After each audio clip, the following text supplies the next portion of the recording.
Welcome to Girls Gone Hallmark, a Hallmark review podcast. I'm Megan, and I'm a longtime Hallmark fan. I'm Wendy. I'm a former Hallmark hater. We are back to discuss the season premiere of The Way Home, Season 4, Episode 1, which originally premiered on the Hallmark Channel on Sunday, April 19th, and is currently available to stream on Hallmark Plus.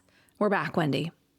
We are back. I have mixed feelings about it. Oh. We talked about it before. I don't want this show to end. No, I don't want the show to end either. And having it back, we just talked about another show where I was like, oh, it was like my old friends. Having them back, I mean, I was instantly emotional in scenes in this episode. Were you? Yeah, we'll get into it. As a reminder, last year, y'all showed up in a big way for us in our Way Home recaps with our listener mailbag episodes. Yes, so fun. We had so much feedback that we were doing weekly listener mailbag episodes. And so we'd love to continue that. The best way to reach us is via email, hello@girlsgonehallmark.com. You can also leave us a voice message, 949-329-8090, with any thoughts you have on these episodes, theories, questions, feedback. We'd love to hear it all. Yeah, I love it. Those are such fun to record. I agree. And they really get me thinking, too, about things I haven't thought about. And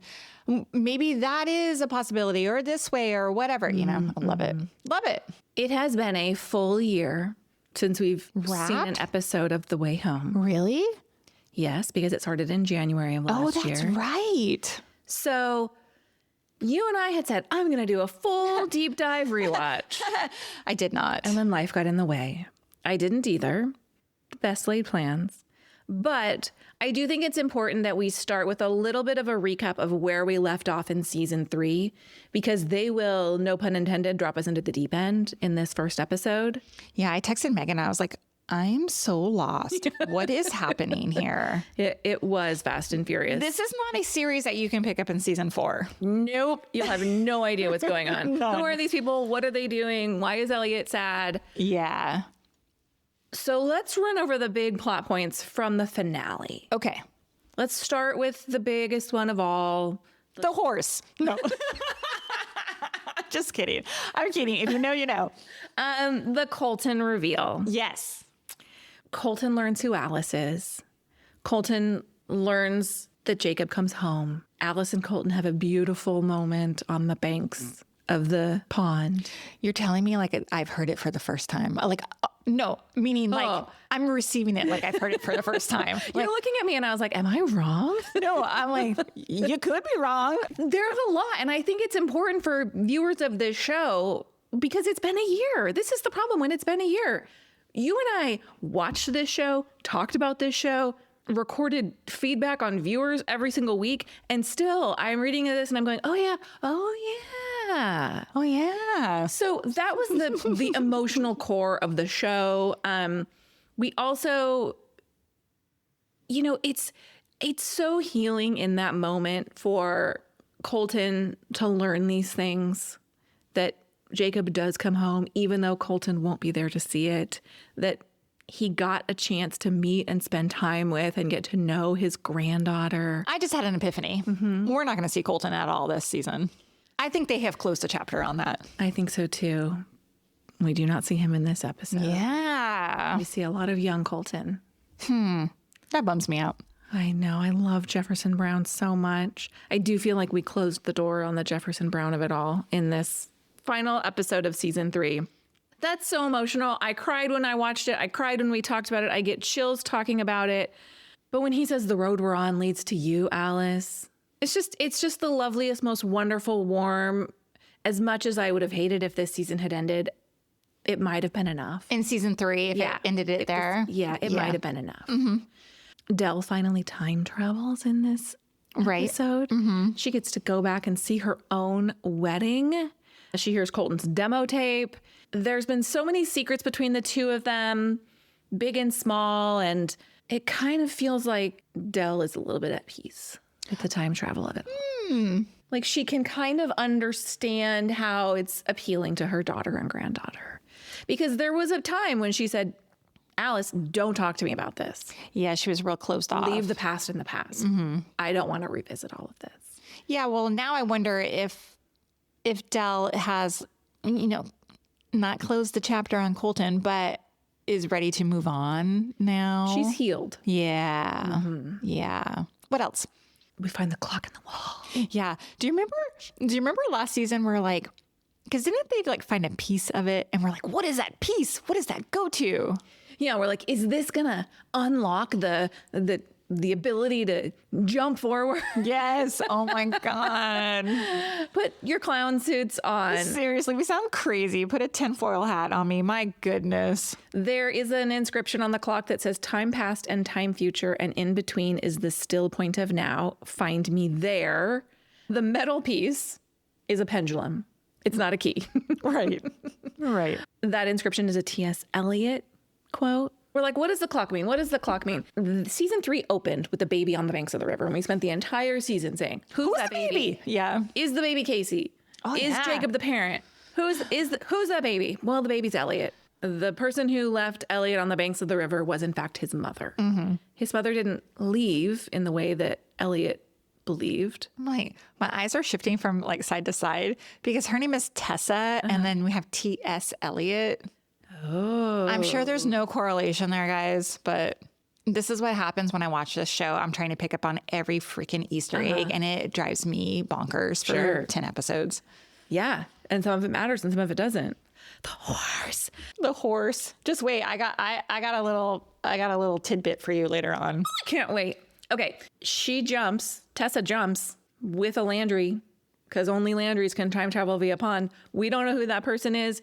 The baby is delivered by someone in season 3. We don't know who it is, to young Del and Colton. Right. That episode actually ends in the present day with Sam standing on the banks of the pond calling Del, saying everything's going to be okay. And she says, how do you know? And he says, I just do. And that's when it like pulls back and you see him on the pond and you think, well, he must time travel if he knows. What does Sam know? I mean, we've known something's going on with Sam, yeah, but we just don't know what it is. The whole time. Sam has been sus the entire season 3. Sam has been sus. Yeah. I will say no clarity on Sam in this first episode. I have some predictions. Oh, okay. Kat and Elliot, again, a common theme of season 3 was Tomcat, Calliot. If you'll recall, someone threatened to sue us over an Instagram poll. Y'all should see my face. I do miss the Tomcat of it all, but in this episode, Kat and Elliot are in a good place, and they kind of agree almost to start over, to start fresh, to let go of their perceptions of each other from the past. Elliot's like, I've been wanting you to be this vision of who I've seen my entire life, and now I need to come to know you as you are. And Kat sees that he has the Augustine ring, Susanna's ring, and there's a hint like, in due time. The proposal is coming in due time. Finally, we have Casey, who we learn is K.C. We do not learn what that stands for. They're a good win. We do learn that Casey is not the child of Alice. Alice confronts her and is like, who are you? Are you my child? I don't remember that detail. Like, they're kind of passing. I remember the scene, but I don't remember the detail. Like, does Casey say? Casey says no. Does not say who they are. Okay. Or how they're related. Okay. So that's still a mystery. Still a mystery. Okay. In that interaction, there's a wild scene that's almost too rushed. Casey shows up at the farmhouse. She shows up with Susanna's original will. And apparently Lingermore was originally supposed to be left to the Landrys. The Goodwins had illegally changed it. And this is the leverage that they're going to use to keep the land. Goodwin, good wine from sending Jacob to prison for arson. Casey also does slip and mention Del's letters. They know about the letters that Del has been receiving, but we don't know what they know or how they're involved in those letters. Right. Yeah, the line between Alice and Casey is, I'm your mom, Max Goodwin is your dad. And Casey goes, nope. And then that's right. Because I had forgotten that Alice was spinning out thinking that she ended up with Max. Yeah. Okay. In this episode, there's also some insinuation that perhaps Danny was involved in sending the letters to Del, because we see a typewriter at Danny's house, and we're like, oh, there's a typewriter. Yeah. Again, we don't know what this means. So there are still many, many questions at the end of season 3. Jacob is left. What's going on there? Sam is hiding something. We still don't know who Casey is, where they're from. We don't know for sure the provenance of the letters to Del. We don't know what lie necessarily they're talking about. We assume it's about Jacob, but we don't 100% know that. Fern's whole cryptic 65, there they thrive, 65 and 25. What's going on there? Where's Elliot's mom? Who did Elliot's mom jump with? The Alice, Noah, and Max love triangle of it all. And again, the horse. Look, until I have confirmation that there is nothing to do with the horse, I will ride on. Let's take a quick break and we will come back to discuss season 4, episode 1. Show me the way to go home.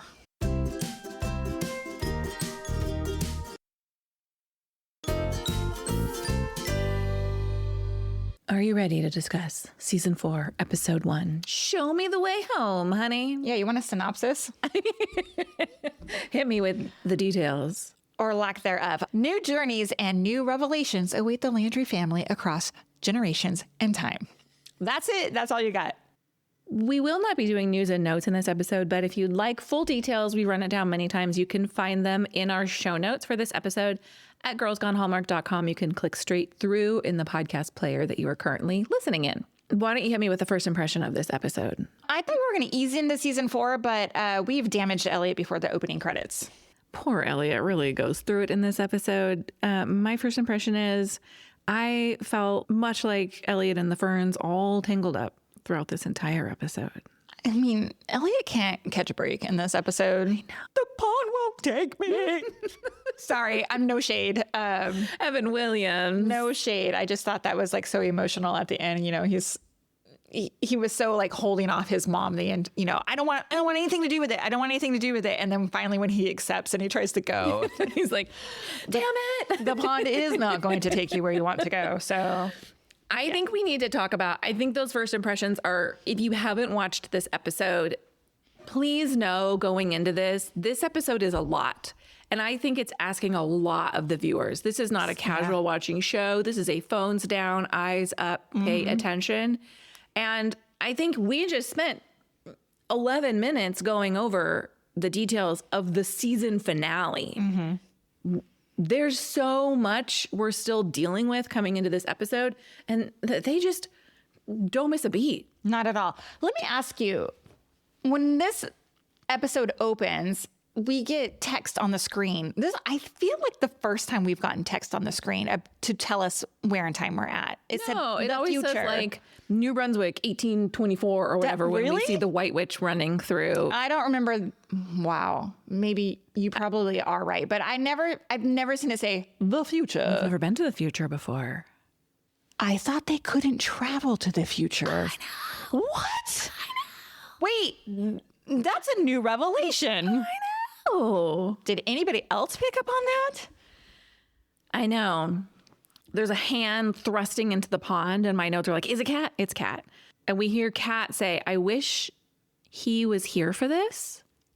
Oh, my notes say, I wish she was here for this. Oh, I listened twice, and you could be correct. I did not have captions for this because I watched on a screener. Same. So let's just but I think Del says he's with us in spirit. So let's pull it up. Let's do it. Let's pull it up and see. Because I assumed that they were talking about Tessa. Oh, I thought they were talking about Jacob. Oh. It is he. Who are they talking about? Colton? Jacob? Elliot? I don't know. Wow. Look, there's so much about this. There's so much about this first episode that follows the formula of that first episode. Every first episode of every season has launched a mystery that we have to solve. Who's the White Witch? Who's the baby in the basket? This is once again, where are they? Who is the he? What is the day? Because again, Alice says, come on, it's almost time for the I do's, and today's going to be the best day. But they all look like their present day selves. Mm-hmm. We see lanterns strung down near the jumping point in the pond. Yeah, that's a first. Yeah, I was like, why are we decorated all the way down to here? Where's the electricity coming from? I don't know. I don't know. That's kind of our cold open. Wow, it really has me thinking now. There are many questions, intentionally. Okay. The next thing we have, they're in the present time, and we hear Kat in a voiceover telling Elliot that maybe his mom isn't really gone, but she's time traveling. This must have been a reference to a conversation last season, don't you think? Yeah, at the end of the season, right? That was the whole, yeah. Okay, so she's references the clock and its message and Elliot's mom's desire to be found by Elliot, and they're all getting ready to jump in. And then who's lurking in the background? Sam. He's kind of shaking his head, I thought, a little bit like, oh. I just saw like a little like, what are these bozos doing? That kind of vibe? Kind of, I thought. Or maybe like, I don't know. I don't know. And then they jump and, you know, they're under the water, and that's when you can hear like baby crying and all kinds of like voices and whatever. Then we get the flashback scene to the baby on the bank and the young couple jumping. Mm-hmm. So now we are to assume that the young couple is Elliot's mom, Tessa, and a Landry. The question is, who's the Landry with her? Right. Is it Sam? Is Sam Colton's brother? Griffin? Yeah, I don't know. Have we ever heard about Griffin before? We knew about him last season because we kept saying, where's Colton's brother? I don't remember. There was some theory. Because don't you remember Brienne Heldman saying, yeah, Dell's been macking on your brother the whole time? Oh, yeah. That's right. Can you imagine you're Elliot, you come through the pond, there's a baby on the banks of the pond, and you're like, that's me. She just left me here. Yeah, that's pretty... She just left me. That would be real hard to take. Yeah. But we don't know what Tessa's motivation was. I don't think she was Was she abandoning him? What's that letter say? Like, take care of him, basically. Okay. Well, whoever that Landry was that was jumping with her was probably like, somebody's going to come along and find this baby. It's going to be fine. They hope. Come on. This is the portal. Somebody's going to come by here any minute. This baby will be fine here. There's a bus every 15 minutes through this pond. I don't know why Elliot's like so distraught, because he lived a life. He wasn't left there to die. He lived. His story is okay. Yes. So he's like, she left me to fend for myself here. Yeah, no, but dude, you watch Apollo 13, you know those astronauts live, and still it's very tense when you think, Houston, we got a problem. Yeah, okay. I think Elliot's just going to continue to bug me this season. Sorry. Don't send her emails. We learn that Kat's the one. You know, they do try and take the baby back to Elliot's dad. He's gone. Which makes Elliot spiral more. He's like, my dad was gone on a work trip and then my mom left. Like, she left me with nobody to adult me, supervise me, take care of me, parent me. And they drop him at the Landry farmhouse. And Elliot's like, they didn't even seem surprised. Can't Eeyore Elliot. Jeez Louise. All right. Then I'm rooting for Elliot and Kat.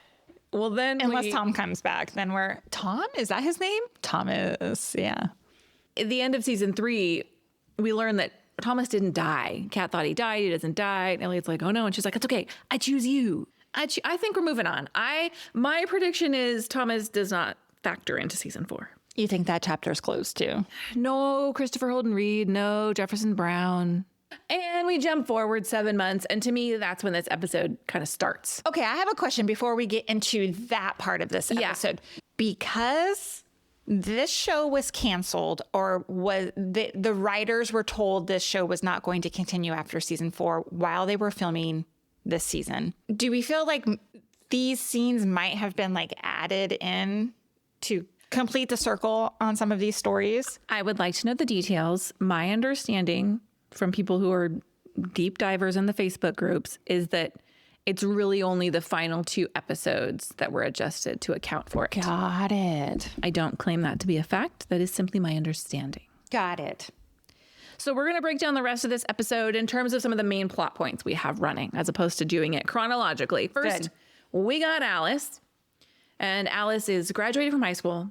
And she's maybe in a love triangle. Mm-hmm. A lot about this episode is reminiscent of episode 1. We have her in a field writing a song. Kat's like, oh, hello, my little songwriter. Yeah, I don't care about any of that stuff. Really? Do you not think there's like maybe something more to the fact that she wasn't ready to perform?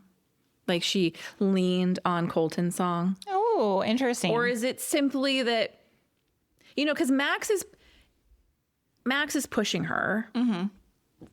Let's rewind a little bit.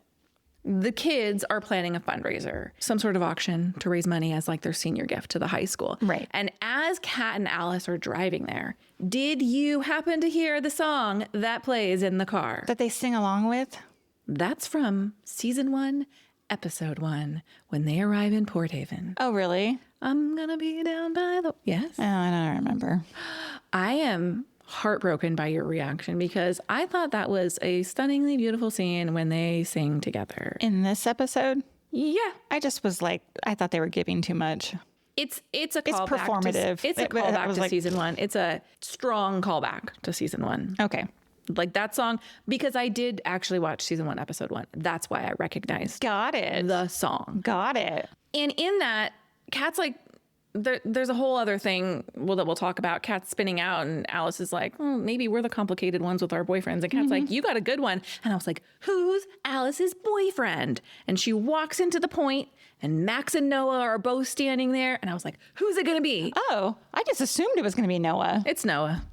Both of these dudes are real cute. She and Max kiss. Last season? Yes. I don't remember that. Sorry. That's why she thought Casey was her kid, right? I was actually kind of disappointed that she was with Noah. Like, Noah's... Really? Yeah, because I think there's something between her and Max. Oh, I think they'll get there eventually. I think they're more similar. I think he's better for her. We see in this episode, Max is pushing her to be the very best she can be. Because she says like, oh, Max helped me study and Noah supported me. Noah brought me French fries. And we also see she calls Max. She's like, we're best friends. Yeah, she does say best friends. You're my best friend. Yeah. Well, I was like, oh, I feel like that's accelerated since we last saw them, that friendship. And even Elliot is like, that poor kid, he loves her. Yeah, Elliot can see from the outside perspective of like, oh, that's the dude that's pining for her. And she has fallen for the guy that is like her dad. Ish. Yes. So at this fundraiser, we get there and Alice is supposed to sing her original song. And just like season 1, episode 1, she freezes on stage. Instead of running off this time, she does sing one of her grandfather's songs, which is beautiful. I love it when Sadie LaFlame sings. Yeah, she's got a great voice. It made me wonder, like, why aren't they releasing this music? I have no idea. They should.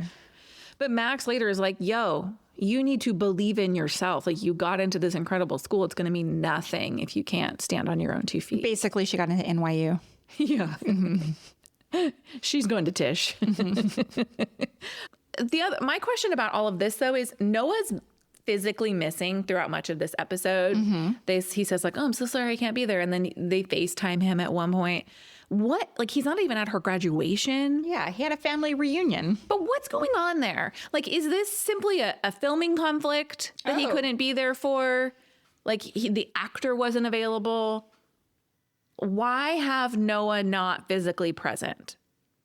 Is there a story reason or a logistical reason? I don't know. That's a good question. Maybe they just want to put more pressure on Max and Alice having a reason to be together without Noah present.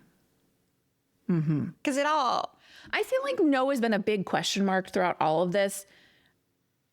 Like, he kind of disappears a lot. Yeah. Oh, he's a time traveler. Could you imagine? No, he's not a Landry because that would be weird.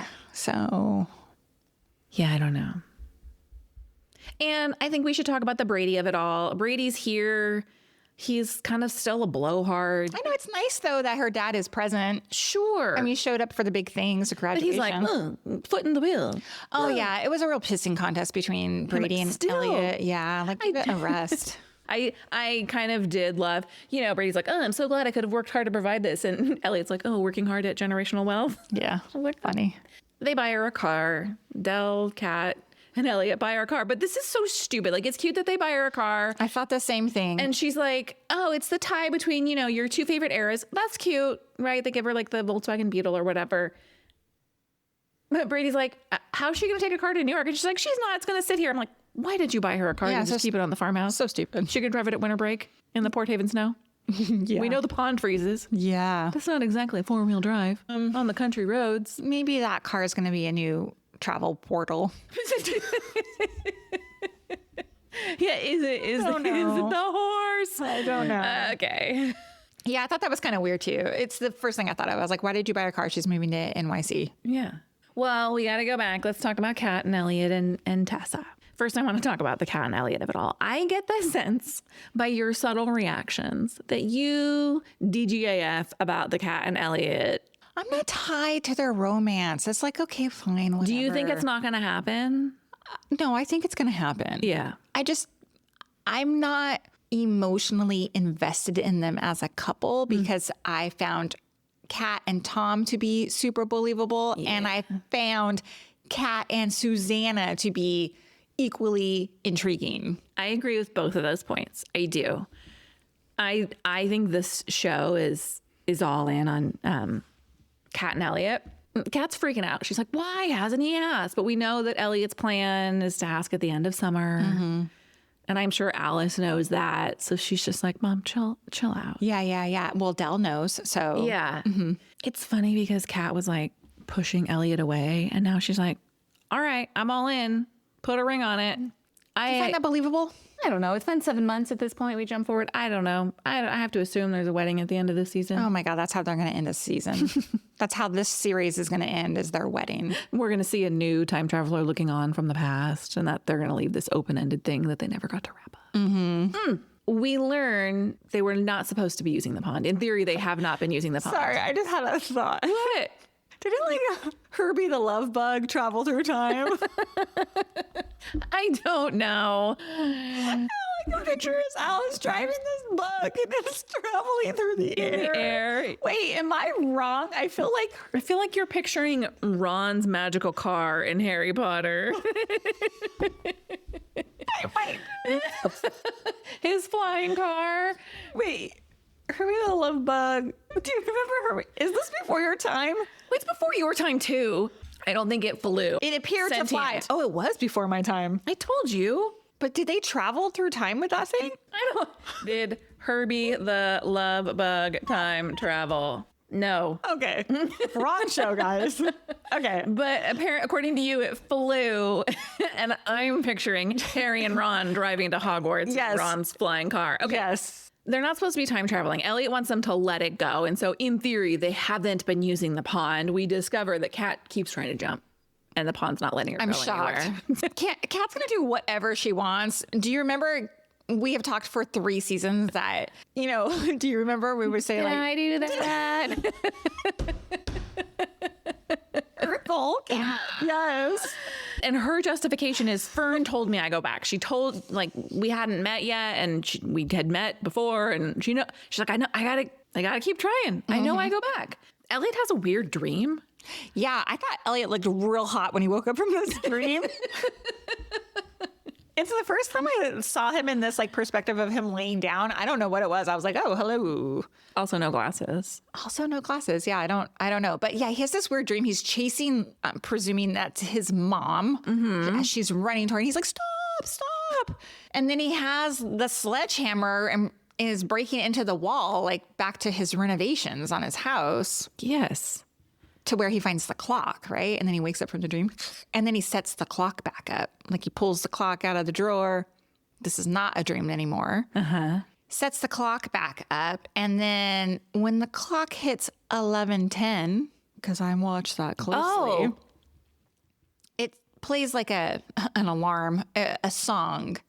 The song I'm not familiar with. It's like a baby melody, isn't it? Yeah. And he turns and looks at it like it's the first time he's ever heard it do that. So I don't know what's happening there. No, I don't know what's happening there either. But when he takes the clock out of wherever he was keeping it, it's wrapped in a blanket, the blanket that he found the clock in. That's also the blanket he was wrapped in a photo that they'll later find. Yes. There's a whole time capsule element we'll talk about in a minute. But as part of Alice's time capsule, she finds a suitcase. Mm-hmm. And the suitcase belonged to Tessa. And the suitcase had a photo of Tessa and Elliot, the only photo Elliot has ever seen of them because his dad, being the monster that he is, got rid of all of them. Right. And that's when he's like, oh, that's the same blanket the clock was wrapped in. The other thing it clears up is Kat was trying to make a case for Tessa being the 65 and 25 for nonsense of it all. My I just had to tap out all this math that they were trying to. No. And he's like, that doesn't make sense. She wouldn't be the right age. It doesn't make sense. They see her driver's license in the suitcase, and it confirms that he was wrong about her birth year. And in fact, the 65 and 25 math of it all maths out. And so at this point, they're like, we got to go. We got to go jump because of some more reasons we'll discuss in a minute. And they jump. And this is when we get Elliot left behind, sobbing onto Dell's shoulder. The pond wouldn't let me go. And I did feel for Elliot in that moment. Really? Yes. Yeah, I mean, either Tessa's going to come back or not. I mean, we're going to get Tessa, I think. Eventually. All right. Before we move on, can I point out that after that scene, Elliot comes to Dell. Dell consoles him. Then Dell goes into her room and she pulls out a picture of 1975 Dell with 1975 Colton and a woman who is probably Tessa. And then that photo is ripped. Like it's the other person in the photo is ripped. Yes, that's right. Why? One, who's in the photo? We would assume that maybe it would be Elliot's dad. Yeah, maybe they just ripped it because he was the bad guy. Or maybe it's...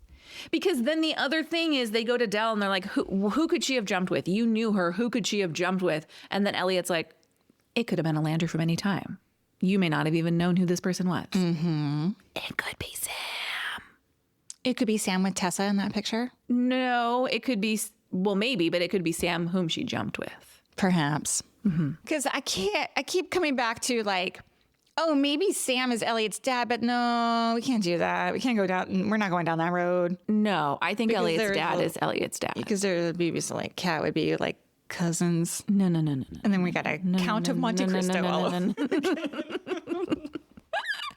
This honestly is my least favorite element of this episode, and it's the time capsules. Why is it your least favorite? Well, I thought it was kind of boring, but I think it serves an important purpose. Okay. Dell's like digging. There's all these holes. Elliot trips and falls. And she's like, oh, I'm looking for something. She's looking for a time capsule that she and Colton buried prior to the birth of their first baby. It was originally meant to be opened on Kat's graduation, but Kat bounced. She and Dell were not in a good place. Kat leaves to be with Brady, all of this. I think the purpose of this is to bring some resolution to Kat and Dell's relationship. Finally. I wrote in my notes, look at that growth. Dell accepts a lot of responsibility. Kat accepts her apology. Hopefully we can move on from this. It's been 3 seasons of them being at each other's throats and seeing a little bit of forward progress. And then Dell has to Dell and kind of, you know, the Catherine of it all. You know, that tone that she gets. Tell me what you thought about the time capsules. Well, we have in the time capsule the scene where they're getting ready to bury it. Yeah. And Grandma Fern comes running out and is like, you have a letter from your brother. And inside of it is their wedding invitation with a note on the back that says, like, hopefully I'll see you. And then there was a pocket watch in there. And Grandma Fern's like, oh, you should put it in the time capsule. And Cole at this point is like, this is for our future child. They won't even know who my brother is, which I thought it was kind of weird because why wouldn't their future child know who their uncle is? Yeah. And I don't know if it was just in reference because he and Griffin, the brother, don't have much of a relationship. Yeah, Griffin's not physically there. Right. But then Cole says, okay, let's do it. Maybe we'll reconnect. And then that was the end of it. And I thought, except we do see Dell is holding the pocket watch at the end. Do you think there's a chance that it's like a locket style situation? There's a photo in there and she's going to see young Sam? Oh, I don't know. I don't know either. I don't know this. We don't know the significance of that yet. The clues are leading me to believe that Sam is Griffin. Sam is the brother. Too. So, but I still can't understand why, like, nobody realizes that. Nobody realizes this is a small town. Nobody goes, that looks a lot like Colton's brother. Yeah. What's your name? Griffin Samuel? You go by Sam? Even I don't know. Is Griffin's middle name Samuel? I have no idea. I'm just taking, you know. Yeah. What if they open it and there's an inscription on the inside of the watch that says Griffin Samuel Landry, and she goes, Sam? Maybe. Okay. I don't know. That's all I have to say about the time capsule stuff, though. I agree. Like, it felt a little bit too on the nose in terms of what you would expect through time travel. I mean, Alice writes her letter to my future child. Dear little one. Dear little one. Which is the same opening in the letter that Del writes to their future child, and is the same opening that Tessa wrote to Elliot in that note. Nice. I don't know what the correlation between all three of these have to be. Okay, but the weird thing about it to me is isn't Del pregnant? No, they're just going to get married. They just get pregnant quickly. But they're getting married. So there is a future child when Del writes, Dear little one. Tessa has a baby. Alice is neither married nor pregnant. She's just assuming the existence of a future child. Casey. Maybe. I don't know. You know, I paused it and I read it. There was nothing particularly dynamic about the letter, in my opinion. Other than like all roads lead back to here and family and etc. Yeah. Maybe we'll see that time capsule come to be important. Mm-hmm. Or maybe that time capsule was simply a vehicle for us to find Susanna's suitcase. Yes. We don't know. When we heard Alice's voiceover, I thought we were going to see someone reading the letter. Oh, that would have been awesome. But we don't. We just hear Alice reading the letter over a few scenes at the end. Mm-hmm. One final thing about Kat, the speech she gives to Alice at Alice's graduation. I cried. I cried. Did too. Of course, I thought of you. Oh, thank you. I know. I was like, should I write some of these notes down? Because this is great if I give a speech at my own daughter's graduation dinner. I thought I didn't give a speech at my son's graduation. And am I a terrible parent? No. You got a second pancake to do that too. Right? That's terrible. I did love Del's line. That's the bittersweet gift of being a mom, loving hard and letting go. I mean, I feel that. I wrote it down because I'm going to try to say it. I think it's so good. Needle pointed on a pillow. Totally. That's great. Let's do that. Okay. Finally, we have Jacob. I got a question. Okay. Is Spencer McPherson busy? He's got another show to work on. I know he's on that other show, that School Spirit show or whatever. Yeah. Why the frick are you not going to be around this season? Is he not going to be around, though? I don't know. I don't know, but... He's on the lam right now. He ran away. I do kind of get it. I thought it was kind of... Okay, the opening of this episode is fully chaotic.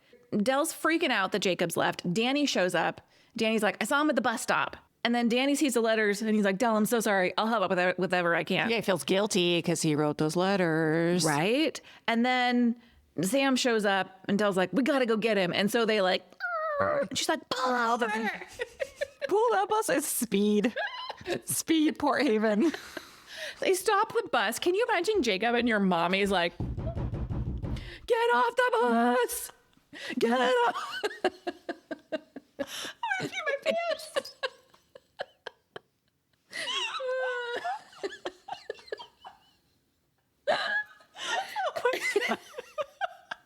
She's like wild-eyed. I was embarrassed for him. Full-ass adult.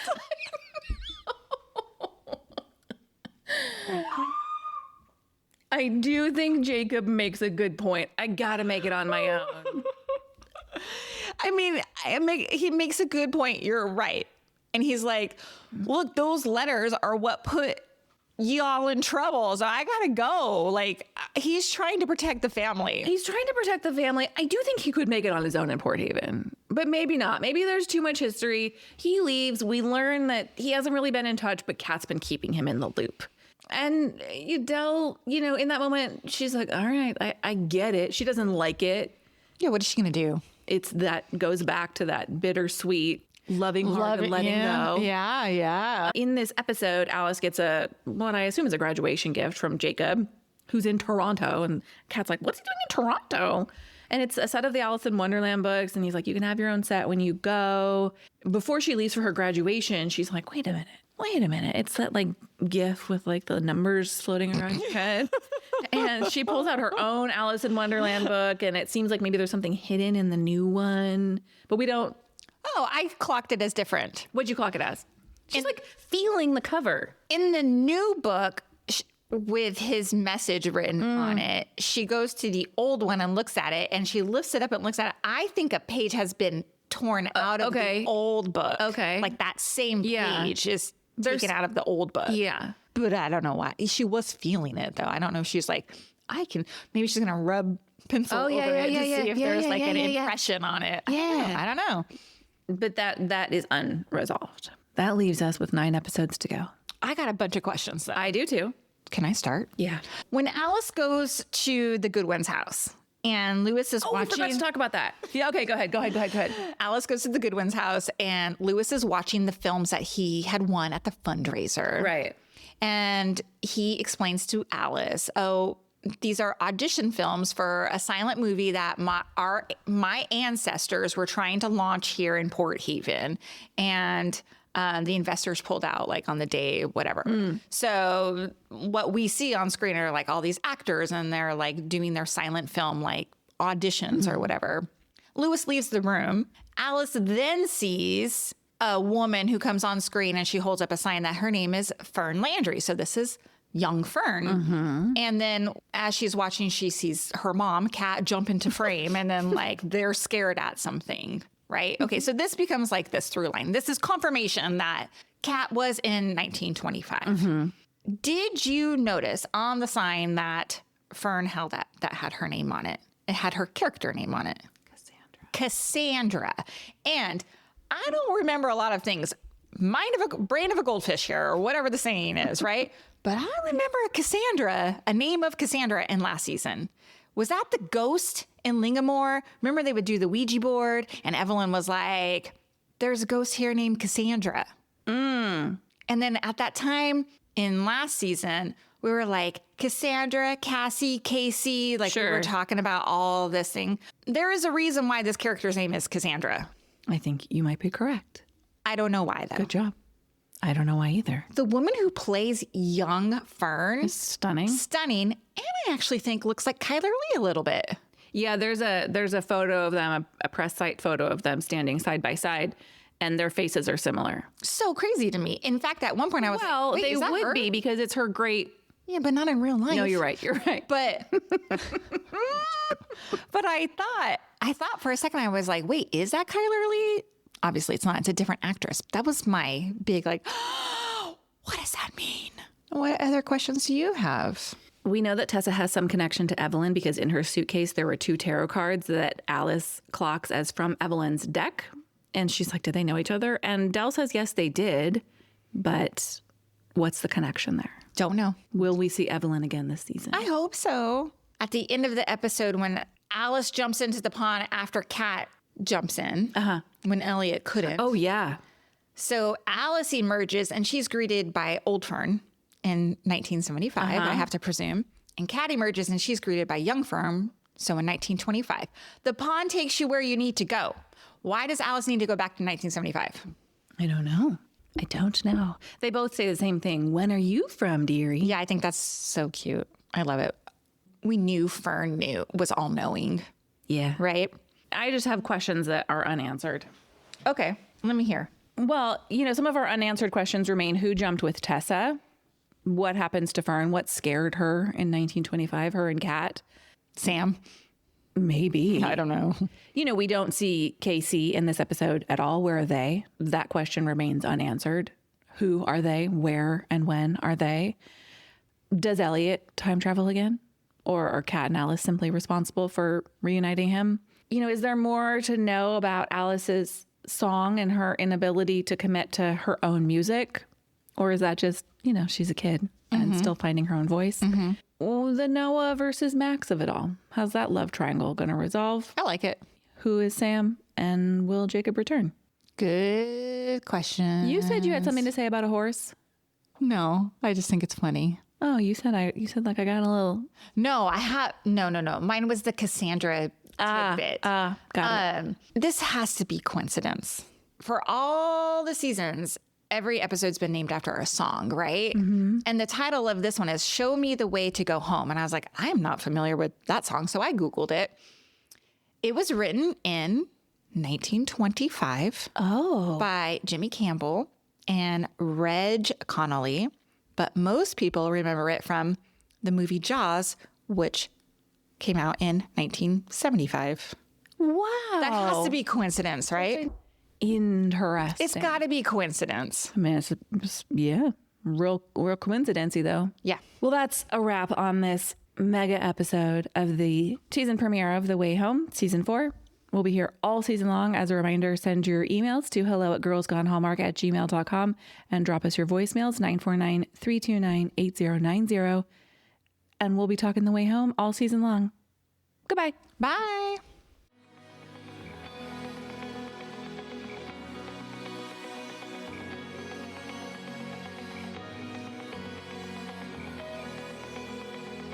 All right, friends, before we go, just a quick heads up. You're about to hear some ads. These little gems help us keep the show running and the Hallmark love flowing. So do with that info what you will. Grab a snack, hit the skip button, or maybe, just maybe, listen in and discover your new favorite product. Bye.